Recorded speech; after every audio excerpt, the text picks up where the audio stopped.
नमस्कार दोस्तों, आज मैं फिर प्रस्तुत हूँ आपके सामने ब्योमकेश बख्शी की कहानी अमृत की मौत का दूसरा भाग लेकर। जैसा कि पहले भाग में हमने सुना कि अमृत की हत्या हो गई है, जिसकी छानबीन के लिए ब्योमकेश वहाँ आए हुए हैं और हम देखते हैं कि सदानंद बाबू भी आ चुके हैं। तो चलिए आगे की कहानी शुरू करते हैं।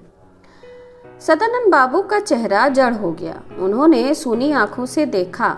अच्छा होगा कि आप अपने घर जाएं, क्योंकि आप अभी अभी लौटे हैं। आपको सारी कहानी हम बाद में सुना देंगे, पातल ने कहा। सदानंद बाबू अपने घर की ओर धीरे धीरे आगे बढ़ने से पहले पल भर के लिए झिझके। जब वह आंखों से ओझल हो गए तो ब्योमकेश ने पातल से पूछा, क्या सदानंद बाबू के हाथ में जाते समय लोहे का एक संदूक और किरमिच का एक बैग नहीं था? आप ठीक कह रहे हैं, पातल ने उत्तर दिया। यही बात तो मुखिया हीरू ने भी कही थी। वह अपना संदूक कहाँ छोड़ आए? किसी के पास इस प्रश्न का उचित उत्तर नहीं था। उसकी ओर देखते हुए ब्योमकेश उठकर खड़े हो गए। अब रात हो चली है, अब हम लोग अपनी मंजिल की ओर जाएंगे। सदानंद बाबू के साथ हमारी दो बातें हो जाती तो अच्छा होता, लेकिन वह अभी अभी बाहर से लौटे हैं। इससे पहले कि ब्योमकेश की बात पूरी हो पाती, एक जोरदार धमाके ने हमें पल भर के लिए हिलाकर रख दिया। उसे सुनते ही ब्योमकेश सदानंद सूर के घर की ओर दौड़ पड़े। हम लोग भी उनके पीछे पीछे गए। धमाके की आवाज सदानंद बाबू के घर से आई थी। सदानंद सूर के घर पहुंचकर हमने देखा कि उनके घर का मुख्य द्वार टूटकर गिर पड़ा था, जिस पर सदानंद सूर का खून लगा था। शाम की हवा में बारूद की दुर्गंध फैल गई थी। ब्योमकेश और मैं छत पर चढ़ गए, जबकि अन्य लोग एक कोने में खड़े होकर भाव शून्य होकर घटना स्थल की ओर देखते रहे। उन्हें देखने के बाद स्पष्ट हो गया कि सदानंद सूर जीवित नहीं थे। यह बात सच थी कि उनके शरीर में अपेक्षाकृत अधिक चोटें नहीं लगी थीं। उन्होंने अपने बाएं हाथ में चाबियां और दाहिने हाथ में ताले को मजबूती से पकड़ रखा था, लेकिन उनका पूरा शरीर उनके धड़ से अलग हो चुका था। वहां खून और मांस की दुर्गंध फैल चुकी थी। उनकी टूटी हुई खोपड़ी से मवाद निकल रहा था और उनके चेहरे का एक हिस्सा पूरी तरह नष्ट हो चुका था। वहां का दृश्य बहुत विभत्स था। जो आदमी मात्र 3 मिनट पूर्व जीवित था, वह अब इस दशा में पड़ा हुआ है जिसे देखकर किसी की भी रूह कांप सकती थी और नाड़ियों का खून जम सकता था। इस दौरान सभी ग्रामीण अवाक थे। सबसे पहले पातल की आवाज लौटी, हमारे गांव में ये क्या चल रहा है ब्योमकेश बाबू? अपनी कांपती हुई आवाज में उसने पूछा। ब्योमकेश उस समय दरवाजे में जुड़े हुए लोहे के सरिये को देख रहे थे। उन्होंने शायद पातल की आवाज नहीं सुनी थी। सरिये के एक टुकड़े की ओर देखते हुए उन्होंने कहा, हथ घोला, किरमिच वाला बैग कहाँ चला गया? चीथड़ों में बदल चुका हैंडबैग एक तरफ पड़ा हुआ था। उसकी ओर जाते हुए ब्योमकेश ने उसके अंदर रखे सामान के आर पार अपनी नजरें दौड़ाईं। उसमें कुछ नए पुराने कपड़े थे। नई मेज घड़ी धमाके से चूर चूर हो गई थी, जबकि तेल की शीशी टूट गई थी, जिससे बैग में रखे कपड़े तर हो गए थे। इसके अलावा उसमें और कुछ भी नहीं था। यही ठहरो अजीत, ब्योमकेश ने मुझसे कहा। मैं फुर्ती से घर के अंदर एक चक्कर लगाकर आता हूँ। न केवल दरवाजे के पल्ले टूट गए थे, बल्कि चौखट के ऊपर शहतीर भी जल गई थी, जिससे अनेक ईंटें निकलकर जमीन पर गिरी पड़ी थीं। ब्योमकेश जब खुले दरवाजे से धीरे धीरे अंदर की ओर बढ़े तो मैं खुद को शांत नहीं रख पाया। कौन जानता था कि उस मनहूस मकान के भीतर मौत कहाँ और किस रूप में छिपी हुई है। यदि ब्योमकेश को कुछ हो गया तो मैं सत्यवती का सामना कैसे करूँगा? मैं भी आ रहा हूँ, अपनी जिंदगी हाथ में लेकर उनके पीछे जाते हुए मैंने कहा। मेरी ओर मुड़ते हुए ब्योमकेश मुस्कुराए। यहाँ डरने वाली कोई बात नहीं है, उन्होंने कहा। सदानंद सूर की तरह खतरा भी खत्म हो गया है। इस बीच रात होने वाली थी और घर के अंदर रोशनी भी बहुत कम थी। तुम्हें जो कुछ देखना है उसे जल्दी से देख लो, क्योंकि अंधेरा हो रहा है, मैंने कहा। मकान के सामने वाले आधे हिस्से में 2 कमरे थे, जबकि रसोई पीछे की ओर थी। उसमें केवल टूटी हुई चारपाई पड़ी थी। दूसरे कमरे में एक खाट पर तकिया और चादर बिछी थी। रसोई की भी वही दशा थी। उसमें कुछ प्लेटें और गिलास, बर्तन एवं एक मटका तथा खाना बनाने के बर्तन थे। मिट्टी का चूल्हा भी सूख चुका था, उसके अंदर राख भरी थी। सदानंद सूर जाहिराना तौर पर कोई संभ्रांत आदमी नहीं था। मैंने कहा, हाँ। ब्योमकेश ने कहा, क्या तुमने उस दरवाजे पर ध्यान दिया? उन्होंने दरवाजे की ओर इशारा करते हुए कहा। मैं उसे नजदीक से देखने के लिए उसके पास गया। रसोई का दरवाजा पिछले अहाते में खुलता था। वैसे तो वह बंद था, लेकिन हाथ लगाते ही खुल गया। क्या मैंने उसकी जांच की? दरवाजा खुला हुआ था। सदानंद सूर इसे खुला छोड़कर नहीं गए थे, ब्योमकेश ने कहा। उन्होंने सावधानी से इसकी साकल लगाई थी। ध्यान से देखो। जब मैंने उसके नजदीक जाकर देखा तो पाया कि उसकी साकल एक ओर लटक रही थी। वह मात्र कुछ ही इंच लंबी थी। यह इतनी छोटी कैसे हो सकती थी? मैंने पूछा। क्या तुम्हें दिखाई नहीं दे रहा? ब्योमकेश ने उत्तर दिया। साकल की लंबाई सामान्य आकार की थी और अपनी जगह ठीक से लगी हुई थी। उसके बाद किसी ने बाहर से दरवाजे को खोला और अंदर आ गया। साकल का बाकी टुकड़ा उधर पड़ा है। ब्योमकेश ने साकल के बचे हुए टुकड़े की ओर इशारा किया, जो चूल्हे के पास राख में पड़ा हुआ था। हालांकि मैं उसे थोड़ा बहुत समझ पाया, लेकिन पूरा मामला अब भी धुंधला था। सदानंद सूर का कोई शत्रु उनकी अनुपस्थिति में पिछले दरवाजे से साकल खोलकर अंदर आया था। और तब वह बम आज क्यों फटा? उसे किसने फोड़ा था? खुले हुए दरवाजे से हम पिछले अहाते में प्रविष्ट हो गए। 4 दीवारी वाले अहाते में एक किनारे पर सूखा गड्ढा और दूसरे किनारे पर कोने में अमरूद का पेड़ था। ब्योमकेश ने सीधे अमरूद के पेड़ के पास जाकर उसके नीचे की मिट्टी की बारीकी से जांच की। हालांकि मैं जमीन पर धुंधले खरोचों के निशानों को देखकर कोई निष्कर्ष नहीं निकाल सका, लेकिन ब्योमकेश ने गर्दन हिलाई। ठीक वैसा ही है जैसा मुझे संदेह था। घुसपैठिया इसी स्थान पर दीवार से कूदा था। सचमुच? मैंने पूछा। लेकिन उसे दीवार से कूदने की जरूरत क्यों पड़ी? वह सीधे पिछले दरवाजे से भी तो आ सकता था। यदि वह ऐसा करता तो पिछला दरवाजा खुला रह जाता और कोई उसे देख सकता था, ब्योमकेश ने कहा। यदि वह वैसा करता तो घुसपैठिए की मुश्किल बढ़ सकती थी। मैंने प्रारंभ में इन सारी चीजों की गलत व्याख्या की थी, वरना सदानंद सूर को इस तरह अपनी जान नहीं गंवानी पड़ती।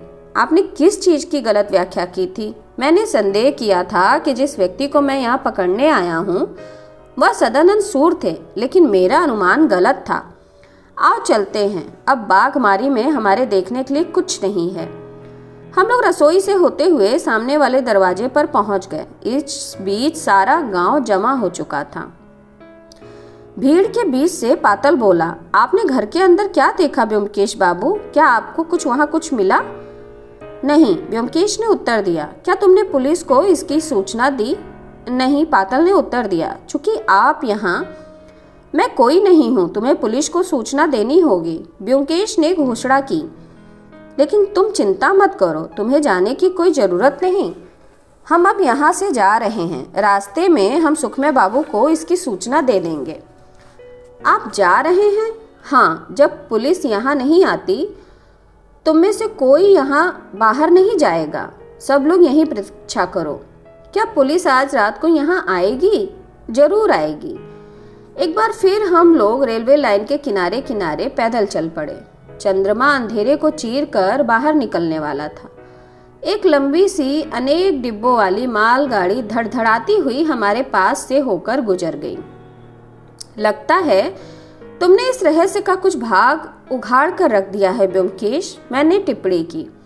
लेकिन मैं अभी तक पूर्णतः अंधेरे में हूँ। ब्योमकेश ने कुछ देर तक कोई उत्तर नहीं दिया। इसके बाद उन्होंने कहा, मैं इस बात से आश्वस्त हूँ कि तुमने यह अनुमान अवश्य लगा लिया होगा कि अमृत और सदानंद सूर की मृत्यु के बीच कोई निकट संबंध है। क्या कोई संबंध है? कैसा संबंध? बेचारा अमृत अनजाने में मारा गया। ब्योमकेश ने लंबी सांस छोड़ते हुए कहा, यदि वह उस रात जंगल में ना भटकता तो उसकी मौत नहीं होती। जिस आदमी ने उसकी हत्या की थी उसका इरादा उसे मारने का नहीं था। फिर उसका इरादा किसे मारने का था? सदानंद सूर को। लेकिन सदानंद सूर उस समय घर में नहीं थे। शायद इसलिए हत्यारा उसे मारने नहीं आया था। यह सारा मामला बहुत रहस्यमय है। तुमने वह कहावत तो सुनी ही होगी कि शरीर की अनुपस्थिति के बजाय मन की उपस्थिति अच्छी होती है। खैर, वह बम आज कैसे फटा? एक सिगरेट जलाकर उससे धुएं का छल्ला बनाते हुए ब्योमकेश ने पूछा, क्या तुम जानते हो कि यह कितना मूर्खतापूर्ण जाल है? मैंने इस मुहावरे के बारे में सुना है, मैंने उत्तर दिया। कोई आदमी सदानंद सूर की हत्या करना चाहता था। जब उसे पता चला कि सदानंद सूर बाहर गए हैं तो एक रात वह दीवार पर चढ़ा। उसने दरवाजे की कुंडी सरकाई और घर में दाखिल हो गया। उसके बाद उसने बड़े आराम से बम को बंद दरवाजे के पीछे इस तरह संतुलित करके रख दिया कि जैसे ही दरवाजा बाहर से अंदर की ओर खुले, उसके दबाव से बम फट जाए। सदानंद सूर ने वापस आकर आज जैसे ही दरवाजा खोला, बम तत्काल फट गया। अब तुम्हारी समझ में कुछ आया?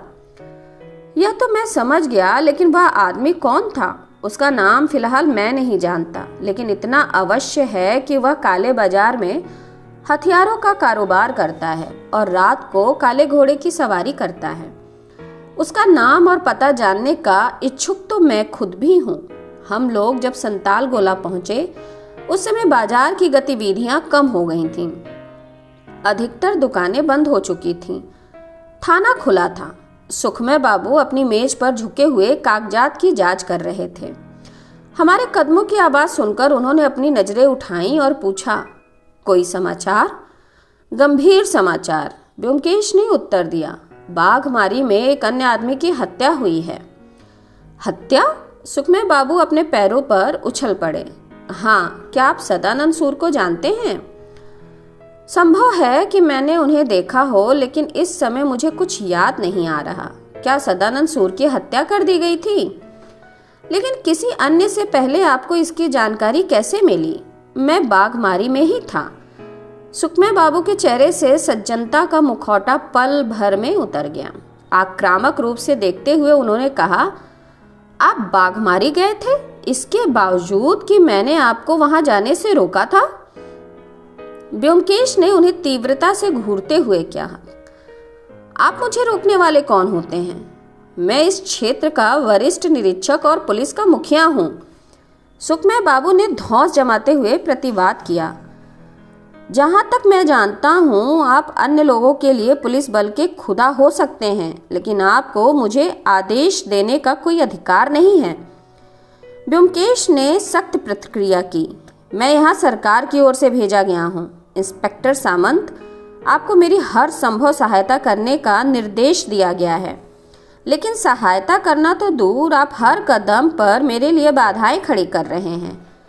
लेकिन अब मैं आपको स्पष्ट चेतावनी दे रहा हूँ, यदि आपने अब एक भी गलत कदम उठाया तो आपको यह इलाका छोड़ने के लिए विवश होना पड़ेगा। हो सकता है कि आपकी नौकरी भी चली जाए। सुखमय बाबू ने पहले शायद यह सोचकर धौंस जमाई थी कि ब्योमकेश एक सीधे साधे आदमी थे, लेकिन इस बार जब उन्होंने ब्योमकेश का असली रूप देखा तो उनकी सिट्टी पिट्टी गुम हो गई। उनका धौंस डपट वाला नकाब पूरी तरह तत्काल उतर गया। अपनी अंतर्निहित चापलूसी के स्वर में उन्होंने कहा, मेरा दिमाग खराब हो गया था, मुझे क्षमा कर दीजिए ब्योमकेश बाबू। आज शाम से ही मेरे पेट में दर्द हो रहा है। मुझे कुछ पता नहीं कि मैं क्या कह रहा हूँ। मैं आपको आदेश दूंगा, आप ऐसा कैसे कह सकते हैं? मैं तो आपका सेवक हूँ, आपके इशारों और आवाज पर नाचने वाला नौकर। तो जिस आदमी की हत्या हुई है उसका नाम सदानंद सूर है। ब्योमकेश अभी भी पूरी तरह शांत नहीं हुए थे। आपने उस रात सूचना मिलने के बावजूद अभी तक अमृत की हत्या की जांच नहीं की, उन्होंने कहा। आप अगले दिन सुबह तक घटना स्थल पर नहीं गए। मैं जानता हूं कि आप इस बात से भली भांति परिचित हैं कि यदि आपके वरिष्ठ अधिकारियों को इन सब बातों का पता चलेगा तो आपका क्या हाल होगा। अब मैं आपको कैसे विश्वास दिलाऊं ब्योमकेश बाबू? सुखमय बाबू ने गिड़गिड़ाते हुए दलील दी। उस शाम को भी मेरे पेट में तेज दर्द था, उसके कारण मेरे आंसू निकल रहे थे। यदि मेरी वैसी हालत ना होती तो घटना स्थल पर ना जाने का कोई सवाल ही पैदा नहीं होता। अब सदानंद सूर की हत्या हो गई, मैं तुरंत वहां जा रहा हूं। यहाँ आओ सिपाही, उनसे मेरा घोड़ा तैयार करने के लिए कहो और खुद भी तैयार हो जाओ। वहाँ एक बड़ी हत्या हुई है, हमें वहाँ तत्काल जाना होगा। चूंकि सुखमय बाबू घोड़े पर सवार होकर युद्ध के मैदान में जाने के लिए तैयार हो गए थे, इसलिए हम चले गए। पुलिस को अपनी जांच के सिलसिले में लंबी दूरी तय करनी पड़ती थी, शायद इसलिए उसे घोड़े उपलब्ध कराए गए थे। अगली सुबह नाश्ता करने के बाद व्योमकेश ने कहा, चलो स्टेशन तक घूमकर आते हैं। पिछली गाड़ी वहां से सुबह 7 बजे छूटी थी और अगली गाड़ी 2 घंटे बाद जाने वाली थी। न तो स्टेशन पर कोई भीड़ थी और न ही वहां प्रवेश द्वार पर कोई टिकट निरीक्षक था। स्टेशन मास्टर हरिविलास बाबू को छोड़कर शेष कर्मचारी मौका पाकर अपने क्वार्टरों में एक कप चाय पीने के बहाने विश्राम करने चले गए थे। हम हरिविलास बाबू से पहले भी मिल चुके थे। उनका स्वभाव गंभीर था और उन्हें देखने पर लगता था मानो उनका पेट हमेशा खराब रहता था। वे अत्यंत नपे तुले स्वर में बात करते थे और बोलने से पहले 2 बार सोचते थे। हमारा उनसे परिचय होने के बावजूद हमने उनसे कभी लंबी वार्ता नहीं की थी। जब हमने उस सुनसान प्लेटफॉर्म पर बेमतलब टहलना शुरू किया तो वे अपने कार्यालय से बाहर आए और शांत होकर हमें अपने चश्मे के कोने से देखने लगे। व्योमकेश निश्चय ही प्लेटफॉर्म पर केवल मटर गश्ती करने नहीं गए थे, वह वहां सूचना एकत्र करने गए थे। बहरहाल उन्होंने हरिविलास बाबू से संपर्क नहीं किया। उनसे कोई सूचना प्राप्त करना और खदान से कोई कीमती पत्थर निकालना दोनों बड़ा कठिन काम था, परंतु यदि कोई उनके पास पहुंच ही जाता तो हमें अधिक प्रतीक्षा नहीं करनी पड़ी। टिकट निरीक्षक संतोष ने शायद अपने क्वार्टर से अपना मुंह पोंछते हुए हमें प्लेटफॉर्म पर पहुंचते देख लिया था। वह एक तीव्र बुद्धि वाला नौजवान था। बुद्धिमानी उसे ईश्वरीय उपहार से मिली थी। वह आपकी आंखों के सामने ही अपने कर्तव्य का निर्णय करने में सक्षम था। मैं जानता हूं कि तुमने हमें बातें करते सुन लिया था, व्योमकेश ने अनुक्रिया की। सचमुच हमने सुन लिया था। हमने तो आपको पिछली रात को 10-17 वाली गाड़ी के प्लेटफॉर्म पर आने से पहले भी सुना था। आपने वहां क्या देखा था? क्या बम आपकी नाक के नीचे ही फटा था? ठीक मेरी नाक के नीचे तो नहीं, किंतु मेरे कानों के नीचे अवश्य फटा था, व्योमकेश ने कहा। क्या आप सदानंद सूर को जानते थे? सचमुच मैं जानता था। वह 453 वाली गाड़ी से नीचे उतरे और मुझे अपनी टिकट दी और अपना बैग लेकर जाने ही वाले थे कि मैंने कहा, मेरे विचार से आप कलकत्ता में थे दादा। क्या आपने वहाँ के दर्शनीय स्थल भी देखे? उन्होंने हंसते हुए कहा, क्या आपके विचार से कलकत्ता पर्यटन के लिए है? मैंने वहाँ रातें देखी। इतना कहकर वे हंसते हुए चले गए। कौन जानता था कि वह आधा घंटा बाद जीवित ही नहीं रहेंगे। 1 मिनट सोचने के बाद व्योमकेश ने पूछा, क्या तुमने सदानंद सूर को यहाँ से जाते देखा था? निश्चय ही मैंने उन्हें यहाँ से जाते देखा था, संतोष ने उत्तर दिया। क्या आपके विचार से कोई आदमी मेरी जानकारी के बिना यह स्टेशन छोड़ सकता है? वे 8 दिन पहले गए थे। उन्होंने मुझे अपना टिकट दिखाया और सुबह स्टेशन में दाखिल हुए और 7-3 डाउन में चले गए। क्या उनकी टिकट कलकत्ता की थी? अरे यह तो मुझे पूरी तरह याद नहीं है, लेकिन इसके अलावा वह और कहाँ जा सकते थे? वह कोई भिन्न स्टेशन भी तो हो सकता था। खैर कोई बात नहीं। क्या आप मुझे बता सकते हैं कि उनके पास कौन सा सामान था? सामान? अपना सिर खुजलाते हुए उसने कहा, जहाँ तक मुझे याद है उन्होंने अपने हाथ में एक किरमिच का बैग और एक हाथ में लोहे का संदूक ले रखा था। लेकिन आप क्यों पूछ रहे हैं? सदानंद बाबू अपना संदूक लेकर वापस नहीं लौटे, जिसका सीधा अर्थ है कि उन्होंने अपना संदूक कहीं छोड़ रखा था। मैं समझता हूँ कि आप उन्हें अच्छी तरह जानते थे। वह किस किस्म के व्यक्ति थे मैं नहीं कह सकता, इस मामले में मुझे कोई ज्ञान नहीं है, परंतु वह एक विनम्र एवं सज्जन व्यक्ति थे। वे किसी अन्य के मामले में हस्तक्षेप नहीं करते थे। वह अपने काम से काम रखते थे। 1 महीना या उससे कुछ पहले तक वह स्टेशन मास्टर के कार्यालय में नियमित आते थे। वास्तव में क्यों, इसकी जानकारी मुझे नहीं है। किसी अन्य के बजाय केवल वही बता सकते हैं कि सदानंद बाबू के साथ उनकी क्या बातें होती थीं। आप स्टेशन मास्टर से ही क्यों नहीं पूछ लेते हैं? हाँ, मैं उनसे अवश्य बात करूंगा। हम सीधे हरिविलास बाबू के केबिन में चले गए। क्या हम अंदर आ सकते हैं? व्योमकेश ने पूछा। हरिविलास बाबू ने त्योरियों चढ़ाकर हमारी ओर देखा। उनके देखने के तरीके से हमें महसूस हुआ कि वे हमारे बारे में कुछ नहीं जानते थे। इसके बाद उन्होंने अपनी कलम नीचे रखी और हस्तक्षेप के कारण नाराजगी जताते हुए कहा, अच्छी बात है, अंदर आइए। उनके केबिन में दाखिल होकर हम बैठ गए। स्टेशन मास्टर और हम उनकी बड़ी सी मेज के आमने सामने बैठ गए। उनकी मेज अनेक कॉपियों और मोटे मोटे रजिस्टरों तथा अन्य सामानों से बोझिल हो रही थी। शायद आपने सुना होगा कि सदानंद सूर की मृत्यु हो गई है, व्योमकेश ने पूछा।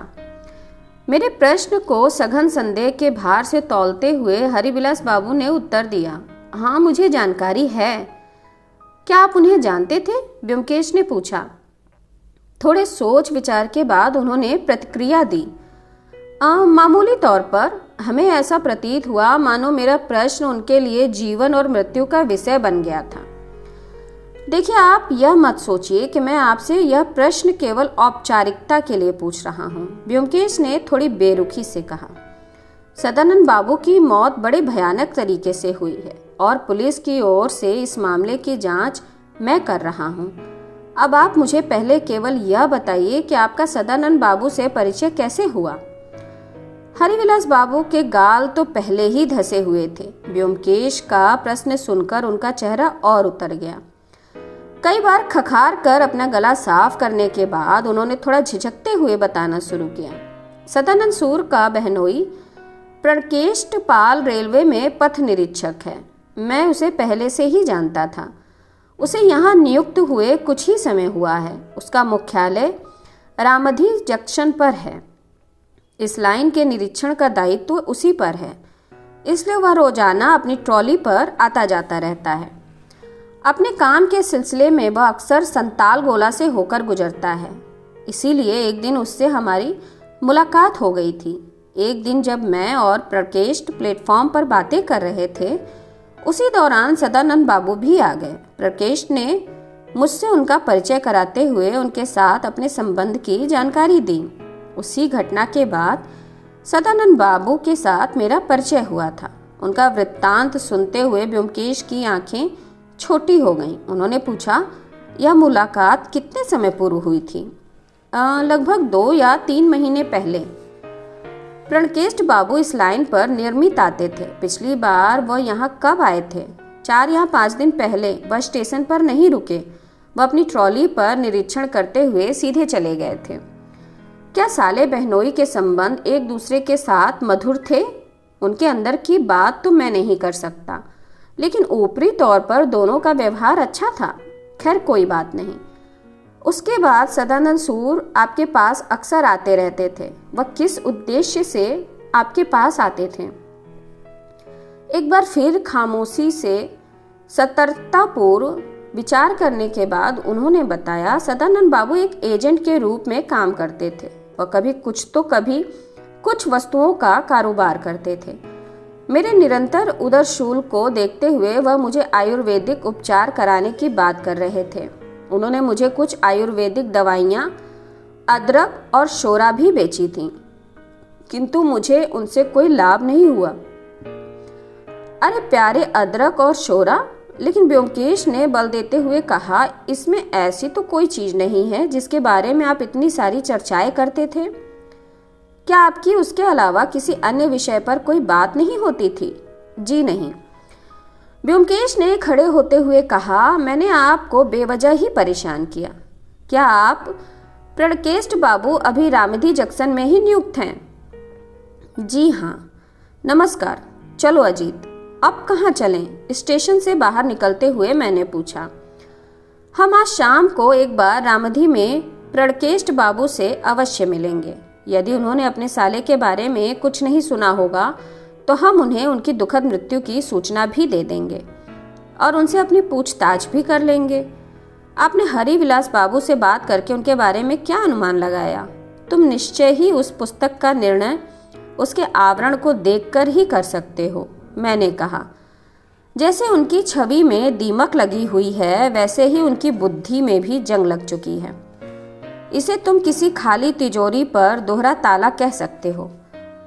यदि तुम यह सोचते हो कि वह काले बाजार में हथियारों का कारोबार करते हैं तो तुम्हारी धारणा गलत है।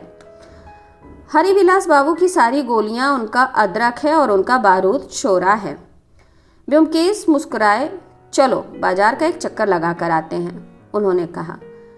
क्या आप कुछ खरीदने की योजना बना रहे हैं? चलो और खुद देख लेना। कस्बे का कोलाहल शुरू हो गया। एक दूसरे के आगे पीछे सामान ढोती हुई बैलगाड़ियां दोनों ओर आ जा रही थीं। गोदामों के बाहर एक आध घोड़ा तांगा भी खड़ा था। गोदामों से एक का एक और दो का दो की आवाजें आ रही थीं। धर्म कांटों पर चावल के ढेर और बोरे तले जा रहे थे। एक गोदाम में एक बंगाली युवक उन गतिविधियों का संचालन निरीक्षण कर रहा था। क्या यह नफर कुंडू का गोदाम है? ब्योमकेश ने उस युवक के पास जाकर पूछा। उस युवक ने शायद ब्योमकेश को पहचान लिया था। जी हाँ, उसने विनम्रता पूर्वक उत्तर दिया। मैं उनका भांजा हूँ।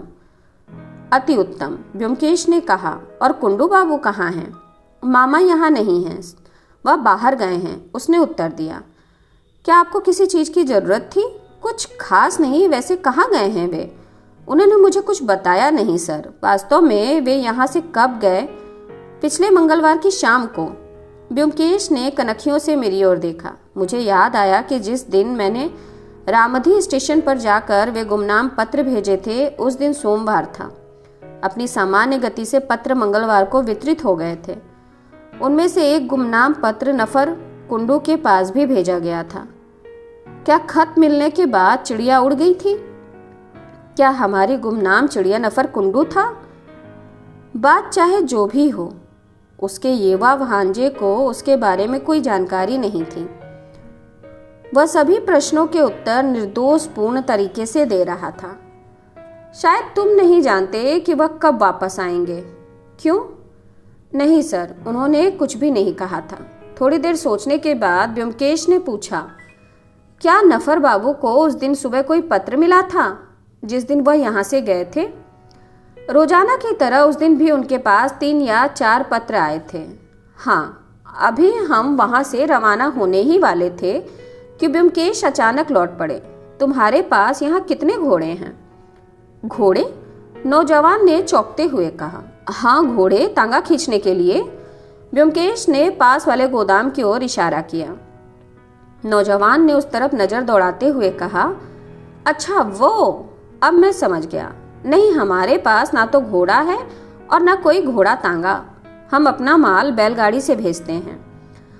उसी समय वहां एक वर्दीधारी सिपाही आया। उसने अपनी एड़ियां चटखाते हुए सलूट किया और बोला, थानेदार साहब आपसे मिलना चाहते हैं।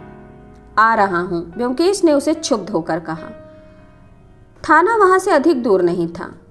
थाने की ओर जाते ब्योमकेश ने कहा, क्या तुमने इस बात पर ध्यान दिया कि इंस्पेक्टर सुखमे कितना दुष्ट आदमी है?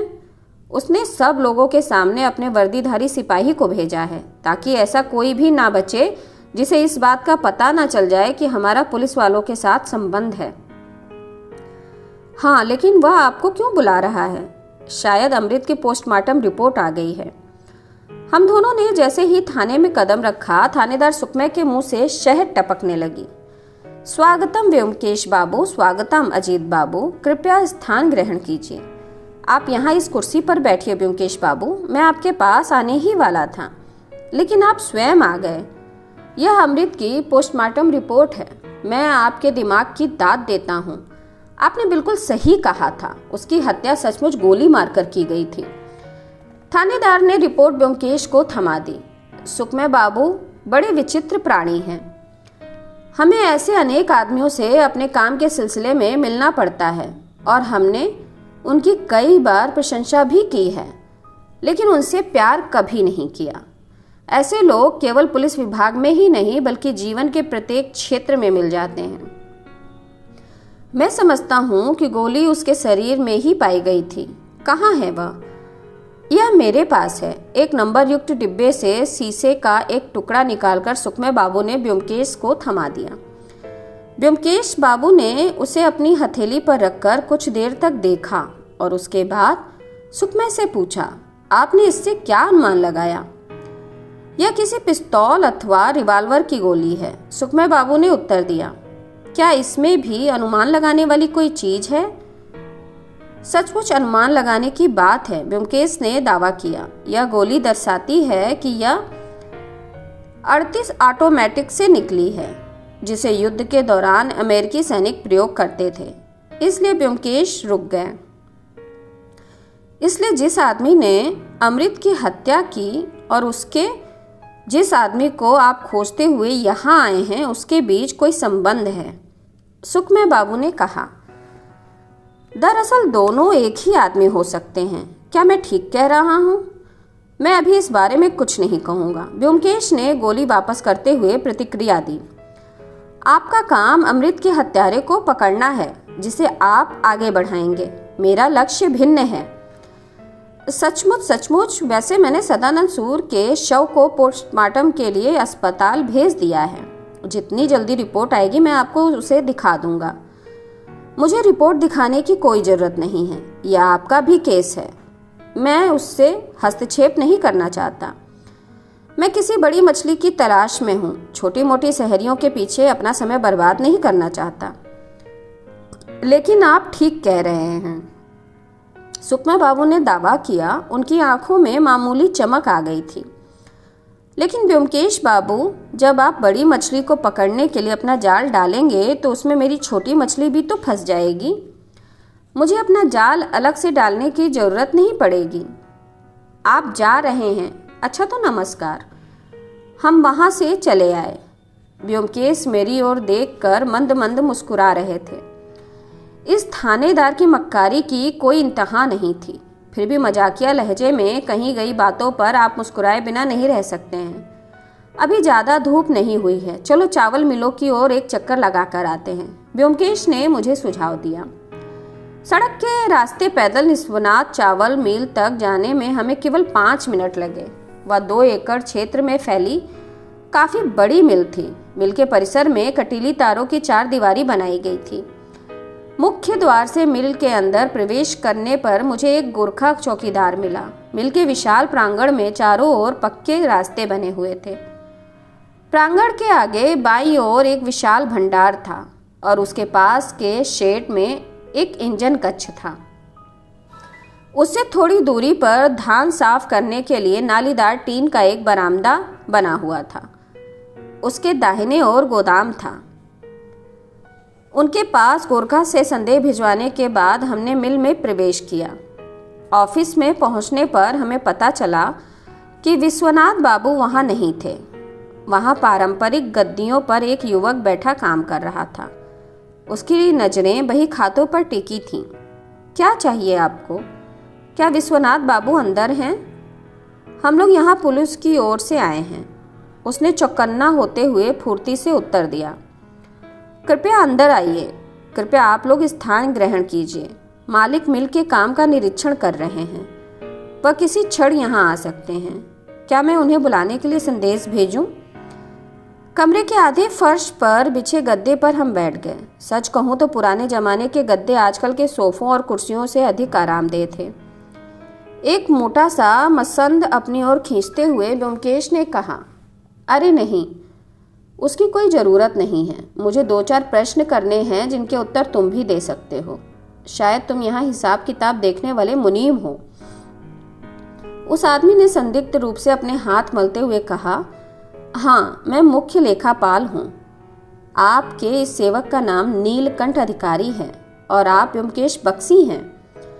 ब्योमकेश ने मुस्कुराते हुए सिर हिलाया। नीलकंठ ने अपनी आंखें चमकाते हुए उन्हें अंदर आदर से देखा। ऐसे अनेक लोग हैं जिनका दिल पुलिस का नाम सुनते ही द्रवित हो जाता है। सबसे बड़ी बात यह है कि जब ऐसे लोग ब्योमकेश बख्शी का नाम सुनते हैं तो उनकी भावनाएं बाढ़ के पानी की तरह हिलोरे लेने लगती हैं। सामान्यतया वे शांत नहीं रह पाते हैं। नीलकंठ अधिकारी भी उन्हीं लोगों में से एक था। उसके हाव भाव से प्रतीत होता था कि ऐसा कोई काम नहीं था जो वह ब्योमकेश के लिए ना कर सकता हो। वह प्रश्नों के उत्तर देने के लिए तैयार था, यहाँ तक कि वह बिना पूछे भी कई प्रश्नों के उत्तर दे सकता था। आप काफी अनुभवी आदमी दिखाई देते हैं, ब्योमकेश ने कहा। क्या आप यहाँ मिल का सारा काम स्वयं देखते हैं? संकोच पूर्वक अपना हाथ मलते हुए नीलकंठ ने कहा, मालिक भी काफी काम देखते हैं। उनकी अनुपस्थिति में सारी जिम्मेदारी मेरे ऊपर आ जाती है। क्या विश्वनाथ बाबू यहाँ नहीं रहते हैं? वे यहाँ रहते हैं, लेकिन जब अधिक काम नहीं होता तो वे कुछ दिनों के लिए कलकत्ता चले जाते हैं। मालिक का परिवार कलकत्ता में रहता है। मैं समझ गया वे कितने दिनों से कलकत्ता नहीं गए। लगभग 1 महीने से। आजकल यहाँ बहुत काम है। अति उत्तम। तुम इन बातों की चिंता मत करो। क्या तुम बाघमारी गांव के युवक अमृत को जानते थे, जिसकी अभी हाल में ही हत्या हुई थी? जी हाँ, मैं उसे जानता था, नीलकंठ ने उत्सुकता पूर्वक उत्तर दिया। अमृत कई बार काम पाने के लिए मालिक के पास आता रहता था। लेकिन क्या तुम सदानंद सूर को भी जानते थे? आज सुबह मैंने सुना कि सदानंद बाबू पिछली रात एक बम विस्फोट में मारे गए थे। मैं उन्हें अच्छी तरह जानता था। वह यहाँ नियमित तौर पर आते रहते थे। वह यहाँ किस उद्देश्य से आते थे? उद्देश्य? वह मालिक के बहुत करीबी व्यक्ति थे। वह यहाँ कभी भी आकर बैठ जाते थे और कुछ धूम्रपान करने के बाद मालिक से बातें करते थे। उनका कोई अन्य उद्देश्य नहीं था। लेकिन नीलकंठ खामोश हो गया। इसका मतलब वह एक प्रकार से संदेशवाहक थे, लेकिन किसके? उन्होंने मालिक से लगभग 10 दिन पहले कुछ पैसा उधार लिया था। सचमुच? कितना पैसा लिया था? 500 रुपए लिए होंगे। क्या उन्होंने पैसा उधार लेने के बाद कोई रसीद लिखी थी? नहीं, मालिक सदानंद बाबू पर बहुत विश्वास करते थे। बही खाते में वह रकम उनके नाम ऋण के रूप में लिखी गई थी। वह पैसा शायद डूब गया। नीलकंठ ने व्यथित मन से सिर हिलाया। ब्योमकेश अपनी हथेली पर चेहरा टिकाए कुछ देर विचार मग्न रहे। मुझे कोई जानकारी नहीं थी कि वे क्या सोच रहे थे, लेकिन थोड़ी देर बाद एक घोड़े के हिनहिनाने की आवाज सुनकर उनकी तंद्रा टूटी। मैंने यहाँ ढेर सारे घोड़े देखे हैं, उन्होंने अपनी आंखें उठाते हुए कहा। क्या वे सभी घोड़े आपके हैं? जी हाँ, वे सारे घोड़े हमारे ही हैं, नीलकंठ ने बड़े उत्साह पूर्वक उत्तर दिया। मालिक को घोड़ों से बहुत प्यार है। हमारे पास कुल 9 घोड़े हैं। सचमुच? इतने सारे घोड़ों का यहाँ क्या काम है? क्या वे तांगे खींचते हैं? जी हाँ, वे तांगे भी खींचते हैं। इसके अलावा मालिक खुद भी इन पर सवारी करते हैं। अपनी जवानी के दिनों में वह एक जॉकी थे। नीलकंठ। हमारे पीछे कहीं से नीलकंठ के मुंह पर घोड़े के चाबुक जैसी आवाज पड़ी। वह भयभीत होकर खामोश हो गया, जबकि हम दोनों ने उसकी ओर अपने सिर घुमाए। दरवाजे पर एक आदमी खड़ा था। उसकी आयु लगभग 40 वर्ष थी। वह नाटा और पतला था। उसके सूखे हुए चेहरे पर बड़ी बड़ी आंखें थीं। हालांकि उसने अपने शरीर पर बिना बाजू की कमीज और छोटी पैंट पहनी हुई थी, लेकिन उसके शरीर में कोई विकलांगता नहीं थी। उसके पैर धनुष के समान टेढ़े थे। इसमें कोई संदेह नहीं था, वह आदमी उस मिल का मालिक और भूतपूर्व जॉकी विश्वनाथ मलिक था। विश्वनाथ मलिक ने एक बार भी हमारी ओर नहीं देखा। वह लगातार नीलकंठ को एकटक घूरे जा रहा था। उसके कमरे में अंदर कदम रखते हुए नीलकंठ ने कहा, जल्दी करो, स्टेशन पहुंचने वाला सामान तैयार है, उसे जाकर देखो। नीलकंठ किसी चाबुक लगे घोड़े की तरह घूंट निगलता हुआ कमरे से बाहर निकल गया। अंततोगत्वा विश्वनाथ मलिक हमारी ओर मुखातिब हुए। उनके चेहरे पर मिल मालिक होने की गंभीरता साफ दिखाई दे रही थी। उन्होंने मुस्कुराते हुए कहा, नीलकंठ बड़ा बातूनी है। उन्होंने शांत स्वर में कहा, क्या वह आप लोगों को मेरे भूतपूर्व जॉकी होने की कहानियां सुना रहा था? आपके जॉकी होने का विषय घोड़ों के बारे में हुई चर्चा के दौरान उठा था, ब्योमकेश ने रक्षात्मक स्वर में कहा। हर एक आदमी अपने दुखद अतीत को भुलाने की कोशिश करता है, विश्वनाथ ने मुस्कुराते हुए कहा। लेकिन मैं व्यथित नहीं हूँ। इसके विपरीत मुझे अपना जॉकी वाला व्यवसाय छोड़ने का दुख है। यदि मैं घुड़सवारी नहीं छोड़ता तो अब तक शायद खेम सिंह या खाड़े बन चुका होता। खैर, आप लोग इसके बारे में चिंता मत कीजिए। आप ब्योमकेश बाबू हैं ना? क्या आप यहाँ सदानंद सूर की हत्या के मामले में कुछ पूछताछ करने आए हैं? चलिए, आपके साथ अपने चैम्बर में बैठकर बात करता हूँ। वास्तव में क्यों, इसकी जानकारी मुझे नहीं है। किसी अन्य के आगे उन्होंने कहा, इसमें कोई संदेह नहीं कि नीलकंठ मेरे बारे में आपको सब कुछ बता चुका है। यदि आप मुझे हथियारों के मामले में संदिग्ध मानते हैं तो आप मेरी मिल की तलाशी लेने के लिए स्वतंत्र हैं। मुझे कोई आपत्ति नहीं है। तलाशी लेने के बारे में हम बाद में बात करेंगे, ब्योमकेश ने मुस्कुराते हुए कहा। फिलहाल तो आप एक बिंदु पर मेरी व्यक्तिगत जिज्ञासा शांत कीजिए।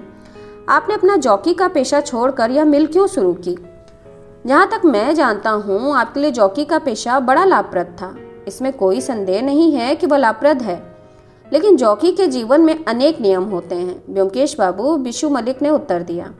आपका वजन ना बढ़े इसके लिए आपको आधे पेट भोजन करना पड़ता है। उसके अतिरिक्त भी कई मजबूरियां हैं। वह मेरी चाय की तरह सरल नहीं है। युद्ध शुरू होने से पहले मैंने यह मिल अपनी बचत के धन से खोली थी। अब मेरा काम आसानी से चल रहा है और आमदनी भी बुरी नहीं है।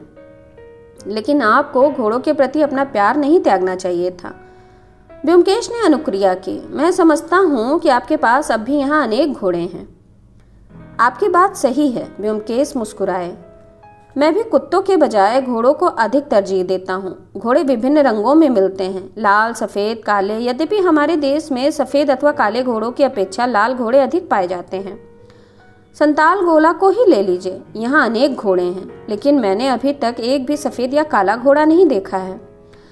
आप ठीक कह रहे हैं, विशु बाबू ने कहा। यहाँ आसपास एक भी सफ़ेद घोड़ा नहीं है, परंतु वास्तव में एक काला घोड़ा जरूर है। वह बद्रीदास मारवाड़ी का घोड़ा है। बद्रीदास? वह कौन है? यहाँ एक अन्य चावल मिल भी है, जिसके मालिक बद्रीदास गिरधारी लाल हैं। उनके पास अनेक घोड़े हैं, जिनमें एक काला घोड़ा भी है। ब्योमकेश ने अपनी सिगरेट की राख ऐश ट्रे में झाड़ी। तो यहाँ आसपास एक काला घोड़ा है, उन्होंने अनिच्छा पूर्वक कहा, मानो उनकी उत्सुकता समाप्त हो गई हो। खैर, अब मुद्दे पर आते हैं। जो सूचना मुझे आपके कर्मचारी से पहले ही मिल चुकी है, उसके बारे में आपसे दोबारा पूछताछ करके मैं अपना समय नहीं नष्ट करने वाला। आपने सदानंद सूर की मृत्यु के बारे में तो सुना ही होगा। इत्तेफाक से उस समय मैं बागमारी में ही था। बड़ी भयानक मौत थी वह। मुझे बताया गया था कि उनकी मौत एक बम विस्फोट से हुई थी। बिशु बाबू ने कहा। क्या आपने उसे देखा था? मौत के कारणों का संक्षिप्त उल्लेख करने के बाद ब्योमकेश ने अपनी बात आगे बढ़ाई। अब वह केवल सदानंद सूर की मौत का ही मामला नहीं रह गया है, बल्कि उसमें बम का मामला भी जुड़ गया है। मैं आपकी सहायता किस प्रकार कर सकता हूँ? आप यहाँ काफी लंबे समय से रहते आए हैं, आपको यहाँ के जर्रे जर्रे की जानकारी है। आप यहाँ तब भी थे जब अमेरिकी सैनिकों ने यहाँ अपना पड़ाव डाला था। क्या आप मुझे उन लोगों के नाम बता सकते हैं जो बार बार उनके शिविरों में जाते रहते थे? विशु बाबू ने कुछ देर तक आंखें बंद करके सोचा। उसके बाद उन्होंने कहा, मैं तो यहाँ ये नहीं कह सकता कि कोई अमेरिकी सैनिकों के शिविर में बार बार जाता था कि नहीं, लेकिन सैनिकों को हर जगह देखा जा सकता था। वे लोग अत्यंत मिलनसार थे, यहाँ तक कि उन्होंने मेरी मिल का भी कई बार दौरा किया था। क्या उन्होंने कभी आपको अपने हथियार बेचने की कोशिश की थी? उन्होंने ऐसी कोशिश की थी, विशु बाबू ने फीकी मुस्कान के साथ बताया। एक सार्जेंट ने मुझे अपनी पिस्तौल बेचने की कोशिश की थी, लेकिन मैंने उसे नहीं खरीदा। संभव है कि आपने ना खरीदी हो, लेकिन किसी अन्य ने तो अवश्य खरीदी होगी। प्रश्न यह है कि वह व्यक्ति कौन था? क्या आप उसका कोई अनुमान लगा सकते हैं? कतई नहीं। यदि मुझे कोई अंदाजा होता तो मैं आपको पहले ही सूचित कर देता। ब्योमकेश कुछ देर तक खामोश होकर सोचते रहे। एक बात और, आपके विचार से संताल गोला जैसी छोटी जगह में कोई इतने घातक हथियार कहाँ छिपा सकता है? अपनी आंखें बंद करके उन्होंने कुछ देर और सोच विचार किया। उसके बाद विशु बाबू ने उत्तर दिया, क्या आप इस बात से सहमत हैं कि हथियार अभी संताल गोला में ही है? लेकिन मेरे विचार से ऐसा मामला नहीं है। मान लेते हैं कि वे यहाँ हैं, अच्छी बात है, लेकिन मुझे शस्त्रों के आकार अथवा बंदूकों और बमों के आकार की कोई जानकारी नहीं है। किसी गुप्त स्थान की जानकारी मुझे कैसे हो सकती है और मैं उसे किस तरह पहचान सकता हूँ? यदि पुलिस यहाँ के प्रत्येक मकान, प्रत्येक गोदाम और हर एक चावल मिल की तलाशी ले तो संभव है कि उसे उन्हें खोज पाने में सफलता मिल जाए। ब्योमकेश ने अपना सर हिलाया। यह कैसे संभव हो सकता है? चलिए मान लेते हैं कि यदि यह संभव भी हो तो जिस आदमी ने यह काम किया होगा वह इतना मूर्ख तो होगा नहीं कि वह हथियारों को किसी ऐसे स्थान पर छिपाएगा जहां से पुलिस उन्हें आसानी से खोज ले। यदि वह व्यक्ति इतना मूर्ख होता तो पुलिस ने उसे बहुत पहले ही गिरफ्तार कर लिया होता। फिर इस विषय में आप क्या सोचते हैं? विशु बाबू ने उत्सुकता पूर्वक पूछा। उसने उन्हें कहाँ छिपाया होगा? ब्योमकेश ने थोड़ा सोचने के बाद धीरे से जवाब दिया। उसने हथियारों को किसी ऐसे स्थान पर छिपाया होगा जहां किसी के जाने पर कोई रोक टोक ना हो, फिर भी वहां कोई जाता ना हो। किसी ऐसी जगह जहां यदि हथियार मिल भी जाए तो यह साबित ना किया जा सके कि उन्हें वहां किसने छिपाया था। अर्थात? विशु बाबू ने आंखें तरेरते हुए पूछा। अर्थात वह जंगल। ब्योमकेश ने अपने पीछे खुली खिड़की की ओर इशारा करते हुए कहा। पिस्तौलों और हथगोलों को वहां जमीन के नीचे अथवा झाड़ियों में छिपाना कोई कठिन काम नहीं है, लेकिन उन्हें खोज पाना मुश्किल काम है, असंभव काम है। और यदि आप उन्हें खोज भी लें तो यह सिद्ध कैसे करेंगे कि उन्हें वहां किसने दबाया या छिपाया था? आप ठीक कह रहे हैं। विशु बाबू ने उत्साहित होकर अपनी प्रतिक्रिया दी। जंगल की संभावना तो मेरे दिमाग में एक बार भी नहीं उत्पन्न हुई। अवश्य ही हथियार जंगल में कहीं छिपाए गए होंगे। सचमुच शायद मुझ में भी कोई भूल हुई है, ब्योमकेश ने कहा। लेकिन यदि मैंने कोई गलती की थी तो उसकी जांच करने की जरूरत है। नहीं ब्योमकेश बाबू, आप ठीक कह रहे हैं। विशु बाबू ने घोषणा की। बिना कोई विलंब किए जंगल की तलाश की जानी चाहिए। वास्तव में अब हमें यही करना होगा, ब्योमकेश ने सहमति जताई। लेकिन जंगल कोई छोटा नहीं है, उसकी तलाशी लेने में काफी समय लगेगा और उसमें बहुत अधिक आदमियों की भी जरूरत पड़ेगी। आज तो कोई समय नहीं है, लेकिन कल।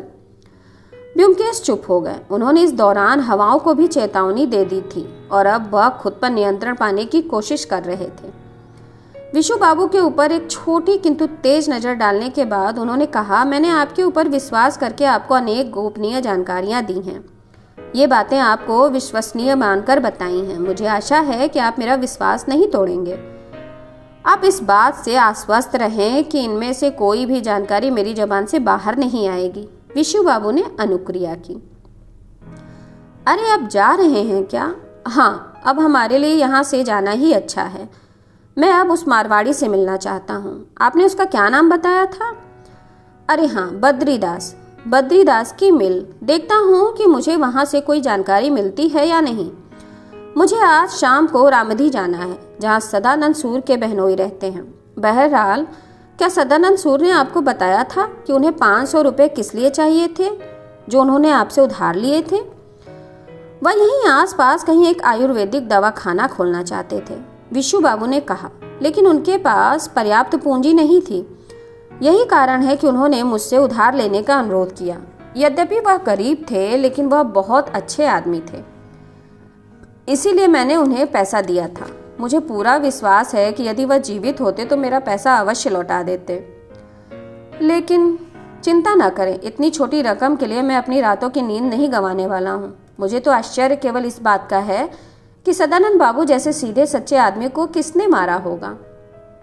क्या उनका कोई गोपनीय जीवन था? क्या वह जैसे दिखाई देते थे वह उनका असली स्वरूप नहीं था? शायद, ब्योमकेश ने प्रतिक्रिया दी। फिर भी ये चीजें अभी स्पष्ट नहीं हैं। हो सकता है कि आज शाम को उनके बहनोई से मिलने के बाद हम उनका असली चेहरा उजागर कर सकें। फिलहाल नमस्कार, लेकिन हम दोबारा मिलेंगे। ब्योमकेश उनके दरवाजे तक जाकर वापस आए और विशु बाबू के पास जाकर उन्हें धीरे से बताया, मैं आपसे कोई बात पूछना भूल गया था। क्या आपको अभी हाल में कोई गुमनाम पत्र मिला था?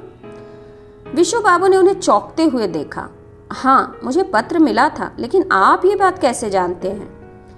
एक या दो अन्य लोगों को भी वह पत्र मिला था, इसलिए मैंने सोचा कि शायद आपको भी मिला हो। उस गुमनाम पत्र में क्या लिखा था? क्या उसमें आपको धमकी दी गई थी? ये रहा वह पत्र। विशु बाबू ने अपनी दराज खोलकर हमें वह पत्र दिखाया जो स्वयं हमने ही लिखा था। ब्योमकेश ने उन्हें वापस देने से पहले पत्र को सावधानी से पढ़ा। हाँ, क्या आप कोई सुराग लगा सके कि यह पत्र किसने लिखा है? कोई नहीं, विशु बाबू ने उत्तर दिया। मेरे जीवन में कोई रहस्य नहीं है जिससे कोई अपने लाभ के लिए मेरा शोषण कर सके। क्या आपका कोई दुश्मन है? कई दुश्मन हैं। किसी कारोबारी आदमी का हर एक आदमी दुश्मन है। फिर उन्हीं में से किसी ने आपको भ्रमित करने के लिए वह पत्र लिखा होगा। नमस्कार, बहुत धन्यवाद। तो आप मेरी मिल की तलाशी नहीं लेंगे? विशु बाबू मुस्कुराकर बोले। हम अपना समय क्यों नष्ट करें विश्वनाथ बाबू? ब्योमकेश भी मुस्कुरा पड़े। और वह जंगल? आज नहीं, जंगल की खोजबीन के लिए काफी तैयारी करनी पड़ेगी। चलो अजीत, गर्मी बढ़ रही है, हमें बद्रीदास मारवाड़ी से थोड़ी चर्चा करके वापस भी लौटना है। लेकिन बद्रीदास मारवाड़ी के साथ हुआ वार्तालाप अत्यंत नीरस रहा। आमतौर पर मारवाड़ियों के दो चेहरे होते हैं। पहली किस्म के लोग नाटे और बतख की तरह उकड़ू बैठने वाले होते हैं, और दूसरे वे लोग होते हैं जो सारस की तरह पतले और लंबे होते हैं। बद्रीदास दूसरी श्रेणी में आता था। उसकी मिल का आकार प्रकार विशु बाबू की मिल जैसा ही था। चावल सुखाने के लिए वैसा ही फर्श, उतना ही बड़ा भंडार, वैसा ही गोरखा चौकीदार, उसी प्रकार का मुख्य द्वार। नक्शे की बात करें तो दुनिया भर की राइस मिलें सगे भाइयों जैसी थीं।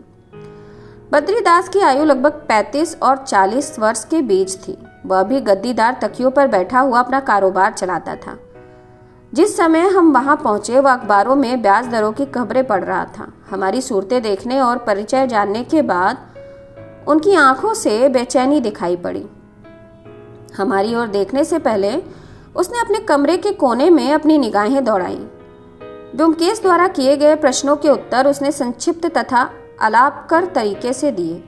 समूची पूछताछ को यहाँ दोबारा प्रस्तुत करना आवश्यक नहीं है, मात्र कुछ नमूने ही पर्याप्त हैं। क्या आप अमृत को जानते थे?